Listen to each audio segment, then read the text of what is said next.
Good morning. आज हम लोग 12th इकोनॉमिक्स के मॉडल सेट 1 का सभी क्वेश्चंस को सॉल्व करेंगे। फर्स्ट क्वेश्चन है, दो वस्तुओं x तथा y के लिए उत्पादन संभावनाएं इस प्रकार दी हुई है। वस्तु x, वस्तु y। वस्तु x 0, वस्तु y 10।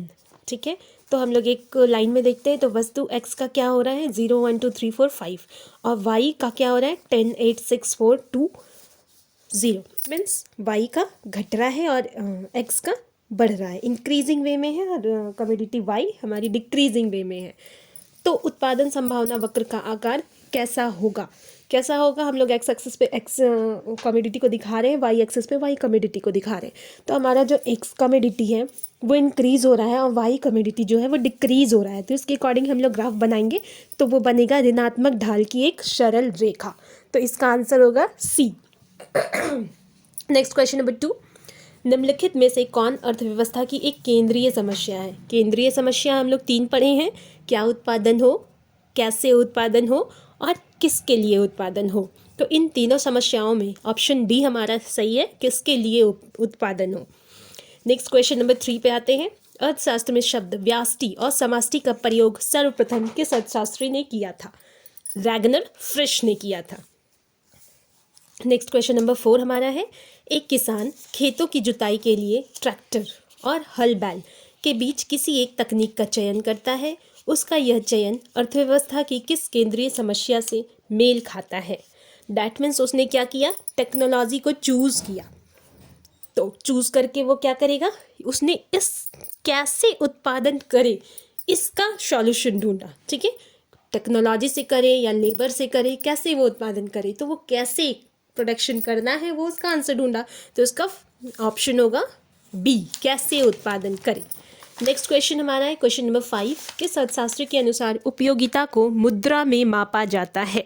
कौन से अर्थशास्त्री ने ऐसा कहा था कि उपयोगिता को मुद्रा में मापा जाता है? Alfred Marshall. नेक्स्ट 6 नंबर, एक व्यक्ति 4 गोलगप्पे का उपभोग करता है, उसे प्रत्येक व्यक्तिगत इकाई से क्रमशः 15 यूटिल्स, 12 यूटिल्स और 10 यूटिल्स तथा 8 यूटिल्स के बराबर उपयोगिता मिलती है। तो उसे 4 गोलगप्पे के उपभोग से कुल उपयोगिता कितनी प्राप्त होगी? दैट मीन्स 4 गोलगप्पे का उपभोग वो कर रहा है, तो जितनी उसे उपयोगिता मिल रही है सभी को हम लोग जोड़ देंगे। 15 + 12 + 10 + 8, आंसर हमारा आएगा 45। Then correct is option number C, 45 यूटिल्स। नेक्स्ट है क्वेश्चन नंबर 7, दो वस्तुओं रसगुल्ला और गुलाब जामुन के लिए बजट रेखा ए बी को निम्न रेखा चित्र से दिखाया गया है। देख सकते हैं ए और बी, इन दोनों वस्तुओं की कीमतें क्रमशः पी आर और पी जी है। तो हमने मान लिया हमारा जो वाई एक्सिस है वो पी जी है और हमारा जो एक्स एक्सिस है वो पी आर है। तो बजट रेखा की ढाल क्या होगी? P R by P G. Next question number 8, निम्नलिखित में से कौन किसी वस्तु की मांग को प्रभावित करने वाला एक कारक नहीं है? मांग को प्रभावित करने वाला मीन्स किस किस फैक्टर से हमारा डिमांड इफेक्ट पड़ता है। ठीक है, फर्स्ट है कीमत का भी प्रभाव मांग पे पड़ता है। संबंधित वस्तु की कीमत, इसका भी प्रभाव मांग पे पड़ता है। उपभोक्ता की आय का प्रभाव भी पड़ता है, आय बढ़ेगी तो डिमांड बढ़ाएंगे लोग। साधनों की कीमतें, इसका कोई भी प्रभाव नहीं पड़ता है मांग पे। ठीक है, क्योंकि साधन इसके प्रोडक्शन में कितना खर्चा आया वो हम लोगों को पता तो होता नहीं है, तो इसका कोई भी प्रभाव हमारी डिमांड पे नहीं पड़ता है। नेक्स्ट क्वेश्चन नंबर 9 है, यदि वस्तु x की कीमत कम होने से वस्तु y की मांग कम हो जाती है तो इन वस्तुओं को क्या कहा जाएगा? मीन्स x की कीमत कम हुई तो y की डिमांड कम हो गई। दैट मीन्स ये दोनों एक ही टाइप की वस्तु है कि हम लोग दोनों की जगह किसी एक को यूज़ कर सकते हैं। तो जिसकी कीमत कम हो गई उसकी डिमांड बढ़ जाएगी। लॉ ऑफ डिमांड यही बताता है कि प्राइस कम हुई तो डिमांड बढ़ जाएगी, तो जिसकी कम हुई उसकी डिमांड बढ़ जाएगी, और जो दूसरी वस्तु है जिसको हम लोग उसकी जगह यूज़ करते थे उसकी डिमांड कम हो जाती है। तो ये दोनों कैसी वस्तु है? प्रतियोगी वस्तु है। नेक्स्ट हमारा क्वेश्चन है नंबर 10, यदि किसी वस्तु की कीमत में 5% की कमी होने से उसकी मांग मात्रा में 8% की वृद्धि हो जाती है तो मांग की कीमत लोच का मान क्या होगा? कैसे निकालेंगे? हमारा फॉर्मूला क्या होता है कीमत लोच का? E D is equal to delta Q by delta P. That means delta Q हमारा क्या है? कीमत हमारा 5 है और मांग मात्रा हमारा 8 है, तो हम लोग क्या करेंगे 8/5 सॉल्व कीजिएगा, आपका आंसर आएगा 1.6। नेक्स्ट क्वेश्चन नंबर 11, निम्न में से किस वस्तु की मांग लोचदार होगी? मतलब लोचदार, प्राइस में थोड़ा भी इफेक्ट आया तो डिमांड में बहुत ज़्यादा इफेक्ट पड़ जाएगा। तो ऐसी किस वस्तु की मांग होती है जो कि हमारी आरामदायक वस्तुएं होती है? तो यहाँ पे क्या होगा, रेफ्रिजरेटर। ठीक है। क्वेश्चन नंबर 12, निम्न रेखाचित्र में मांग रेखा ए बी के बिंदु जी पर मांग की लोच क्या होगी? क्वेश्चन नंबर 13 में क्वेश्चन नंबर 12 का जो रेखा चित्र है वो आपको दिखाया गया है 17 के नीचे। ठीक है, तो इस रेखा चित्र को देखिए, जी क्या है, जी बिंदु पे हमें मांग की लोच का पता लगाना है। तो हमें पता है कि जो सेंटर मध्य बिंदु होता है वहाँ मांग की लोच इकाई के बराबर होती है, elasticity of demand is equal to 1 होता है। और जैसे जैसे उसके ऊपर जाता है तो ग्रेटर देन होता है, और उसके नीचे आता है तो लेस देन होता है। तो ये जो हमारा जी बिंदु है, ये हमारा जो सेंटर मूल बिंदु होगा उसके ऊपर है, that means greater than 1।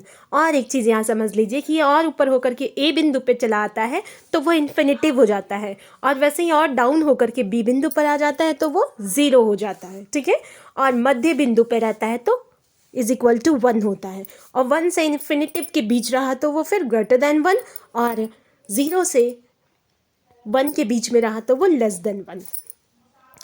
Next question हमारा है 14, यदि एक उपभोक्ता एक वस्तु पर अपनी आय का एक बड़ा हिस्सा खर्च करता है तो उस वस्तु की मांग क्या होगी?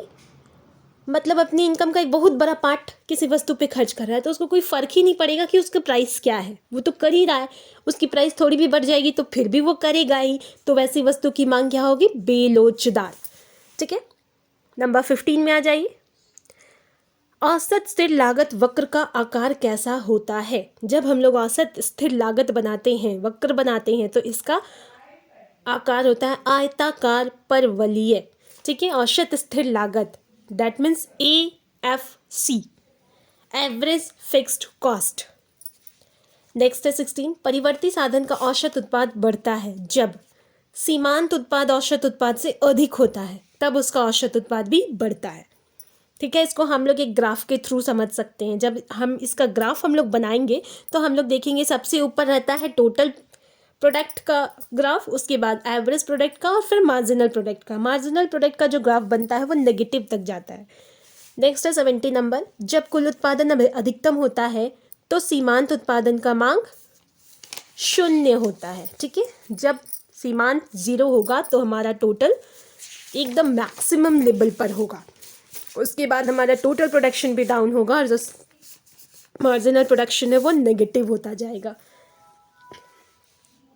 क्वेश्चन नंबर 18, यदि कुल उत्पाद TP तथा परिवर्ती साधन की मात्रा Q है तो औसत उत्पाद का सूत्र क्या होगा?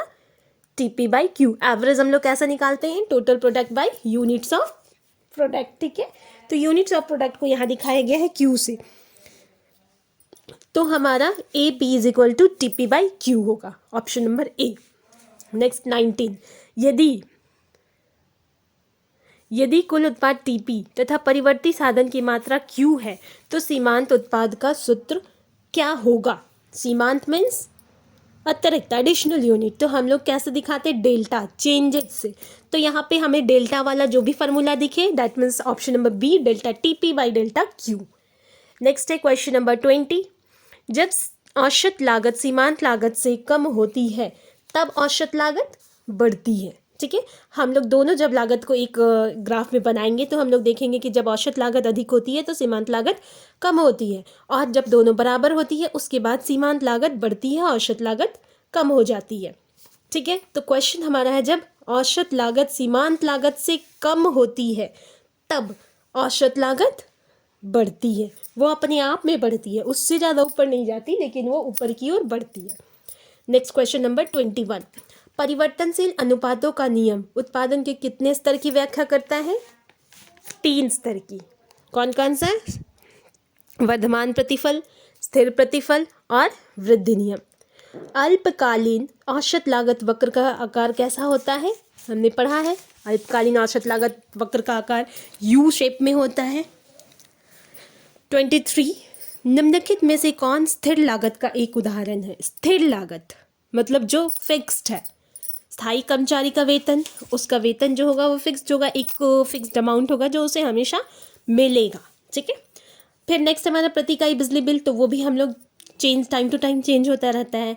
दैनिक मजदूर की मजदूरी, रोज रोज काम पे मजदूर को रखे गए हैं तो वो भी फिक्स्ड अमाउंट नहीं होता। ठीक है, तो इसका ऑप्शन हमारा होगा ए। 24, औसत लागत और सीमांत लागत आपस में बराबर होती है। जब औसत लागत न्यूनतम होती है तब सीमांत लागत के बराबर हो जाती है। इसको भी हम लोग ग्राफ के थ्रू समझ सकते हैं। ग्राफ बनाइएगा तो दोनों जहां इंटरसेक्ट करेगा वहां पे हम लोग क्या देखेंगे कि हमारी जो औसत लागत है वो एकदम मिनिमम पॉइंट पे है। किसी वस्तु की प्रति इकाई बिक्री से उत्पादक को प्राप्त राशि क्या कहलाती है? प्रति इकाई की बात हो रही है, मीन्स एक इकाई की, मीन्स उसको उत्पादन की मात्रा से डिवाइड करने के बाद तो हम लोग डिवाइड करके क्या निकालते हैं? औसत। तो प्रति इकाई बिक्री से उत्पादक को क्या मिलेगा? औसत आगम। नेक्स्ट है कुल लागत टीसी, कुल स्थिर लागत टीएफसी और कुल परिवर्तनशील लागत टीवीसी में क्या संबंध है? हम लोग कैसे निकालते हैं? टीएफसी निकालने के लिए हमें टीसी माइनस टीवीसी करना होगा और टीएफसी हम लोग टीसी प्लस टीवीसी करके तो नहीं निकाल सकते। टीसी हमारा होता है टीएफसी प्लस टीवीसी। ठीक है, हम लोग टोटल कॉस्ट निकालते हैं, टोटल फिक्स्ड कॉस्ट और टोटल वेरिएबल कॉस्ट को ऐड करके। तो हमारा टोटल फिक्स्ड कॉस्ट कैसे निकलेगा? टोटल कॉस्ट में टोटल वेरिएबल को लेस करके। तो यहाँ जो ऑप्शन नंबर डी हमारा है वो करेक्ट है। नेक्स्ट क्वेश्चन नंबर 27 में आ जाइए। जब किसी वस्तु की मांग में वृद्धि होती है लेकिन पूर्ति में कोई परिवर्तन नहीं होता तब संतुलन कीमत में वृद्धि होगी। मांग में वृद्धि हुई, डेट मीन्स हमारा जो डिमांड कर्व है वो ऊपर की ओर शिफ्ट हो गया, तो जो इक्विलिब्रियम जो पहले वाला डिमांड कर्व पे नीचे था वो भी तो ऊपर बढ़ करके आएगा। डेट मीन्स हमारा जो इक्विलिब्रियम प्राइस है या संतुलन कीमत है उसमें भी वृद्धि हो जाती है। नेक्स्ट 28 नंबर, यदि किसी वस्तु की मांग डी तथा पूर्ति एस है तो बाजार संतुलन की शर्त क्या होगी? संतुलन इक्विलिब्रियम कब होता है? जब हमारा D is equal to S होता है, मांग और पूर्ति बराबर हो जाती है, डिमांड और सप्लाई कर्व एक दूसरे को इंटरसेक्ट करता है, तब हमारा इक्विलिब्रियम पॉइंट आता है। इक्विलिब्रियम पॉइंट ही संतुलन है। तो क्या लिखेंगे हम लोग? D is equal to S, option number A. 29, यदि किसी वस्तु का न्यूनतम समर्थन मूल्य बाजार मूल्य से किसी वस्तु का न्यूनतम समर्थन मूल्य बाजार मूल्य से अधिक होता है, जो समर्थन मूल्य न्यूनतम फिक्स्ड जो रेट होता है वो उससे कम कीमत में ही उसको बाजार में बेचना है। हम लोगों ने पढ़ा था ना कि न्यूनतम मूल्य फिक्स की जाती है गवर्नमेंट के द्वारा, तो जो गवर्नमेंट ने फिक्स कर दी कि इससे कम कीमत पे इसे नहीं बेचना है मार्केट में, ऐसा कुछ फिक्स हो जाता है एक मिनिमम प्राइस, उसके बाद उससे ज़्यादा प्राइस पे ही वो मार्केट में बिकता है। तो यहाँ ऑप्शन होगा अधिक होता है। 30, निम्नलिखित में से कौन सा पूर्ति फलन के नियम को प्रदर्शित करता है? पूर्ति फलन दैट मीन्स सप्लाई का नियम को प्रदर्शित करेगा। तो हम लोगों ने क्या पढ़ा है? जो भी फैक्टर्स ऑफ प्रोडक्शन होते हैं वे सारे supply is equal to function of all factors of production, ABCD जो भी फैक्टर्स यूज किए जा रहे हैं। ठीक है, तो यहाँ पे हमारा ऑप्शन नंबर ए करेक्ट है। S is equal to function of P में यहाँ सारे प्रोडक्शन फैक्टर्स को यूज किया जाएगा। 31, मुक्त प्रवेश और निकास की स्थिति में एक पूर्ण प्रतियोगी बाजार में संतुलन कीमत डैश के बराबर होती है। मुक्त प्रवेश और निकास की स्थिति में दैट मीन्स ये पूर्ण प्रतियोगिता की स्थिति है, तो यहाँ पर संतुलन कीमत किसके बराबर होती है? न्यूनतम औसत लागत, जितना कि मिनिमम एवरेज कॉस्ट लगा है उसके बराबर वहाँ पे इक्विलिब्रियम प्राइस को फिक्स किया जाता है। 32, एक उत्पादक का उद्देश्य क्या होता है? कोई भी प्रोड्यूसर क्यों प्रोडक्शन करेगा? क्योंकि उसको इनकम चाहिए होता है, मीन्स वो लाभ को अधिकतम करना चाहता है। 33, अल्पकाल में एक पूर्ण प्रतियोगी फर्म हानि प्राप्त करने के बावजूद उत्पादन जारी रखती है जब वस्तु की कीमत, अल्पकाल की बात हो रही है, पूर्ण प्रतियोगी फर्म है, उसको हानि भी मिल रहा है फिर भी वो प्रोडक्शन चला रही है, कर ही रही है प्रोडक्शन। क्यों? क्योंकि तब तक वो प्रोडक्शन करेगी जब तक कि उसकी औसत परिवर्तनशील लागत से अधिक या इसके बराबर नहीं हो जाता। क्या? उसकी प्राइस, जब वस्तु की प्राइस उसकी औसत परिवर्तनशील लागत जितना वो लगाया है उसके बराबर या अधिक नहीं हो जाता तब तक वो प्रोडक्शन करता रहता है, और यदि उसके बराबर हो जाता है डैट मीन्स अब उसको लॉसेज हो रही है तो वो अब पूरी तरह से प्रोडक्शन को बंद कर देता है। 33C। 34, निम्नलिखित में से कौन पूर्ण प्रतियोगिता की एक विशेषता नहीं है? क्रेताओं विक्रेताओं की अधिक संख्या, ये तो विशेषता है। मुक्त प्रवेश और निकास की सुविधा, ये भी विशेषता है। सरकार का कोई हस्तक्षेप नहीं, ये भी विशेषता है। और वस्तु की मांग बेलोचदार, इसकी कोई ज़रूरत नहीं होती है पूर्ण प्रतियोगिता में। तो हमारा डी आंसर ऑप्शन यहाँ पे करेक्ट होगा। आगे बढ़ते हैं, क्वेश्चन नंबर 35। किस प्रकार की बाजार संरचना में किसी वस्तु का एक और केवल एक उत्पादक होता है? हम लोग पढ़े हैं केवल एक विक्रेता एकाधिकार की बाजार अवस्था में होते हैं। एकाधिकार इज द करेक्ट ऑप्शन।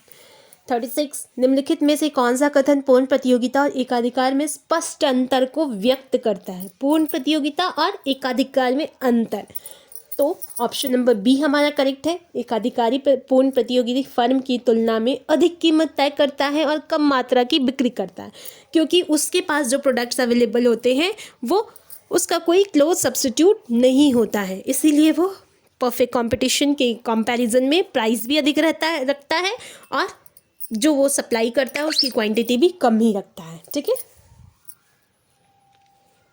37 में आते हैं। एकाधिकार के अंतर्गत कीमत P और सीमांत लागत MC के बीच क्या संबंध है? तो एकाधिकार में क्या होता है, जितना भी सीमांत लागत होती है उससे अधिक प्राइस रखा जाता है। दैट मीन्स जितना भी मार्जिनल कॉस्ट आया है किसी भी प्रोडक्ट के प्रोडक्शन में उससे ज़्यादा उसकी प्राइस को रखी जाती है। तो ऑप्शन नंबर बी हमारा करेक्ट है, P is greater than MC। 38, निम्नलिखित में से किस बाजार संरचना में कीमत और सीमांत लागत में समानता पाई जाती है? किसमें? कीमत और सीमांत लागत में P is equal to MC। P is equal to MC होगा, means price is equal to marginal cost. किस बाजार संरचना में होती है? पूर्ण प्रतियोगिता।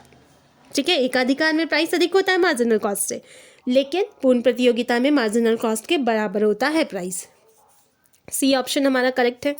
39, एक विक्रेता को ₹5 प्रति इकाई कीमत पर किसी वस्तु की 60 इकाई की बिक्री से प्राप्त कुल आगम की राशि क्या होगी? तो हम लोग क्या करेंगे, 5 × 60 300। लास्ट क्वेश्चन नंबर 40, उत्पादन कर में वृद्धि से किसी वस्तु की पूर्ति में कमी होगी। जब प्रोडक्शन टैक्स बढ़ जाएगा दैट मीन्स उसमें प्रोडक्शन कॉस्ट ज़्यादा बढ़ गया, वो उसके कॉस्ट में इंक्लूड होगा, तब क्या होगा, सप्लाई उसकी कम हो जाएगी। तो ये था आज model set 1 according to JAC का solution with explanation. Thank you.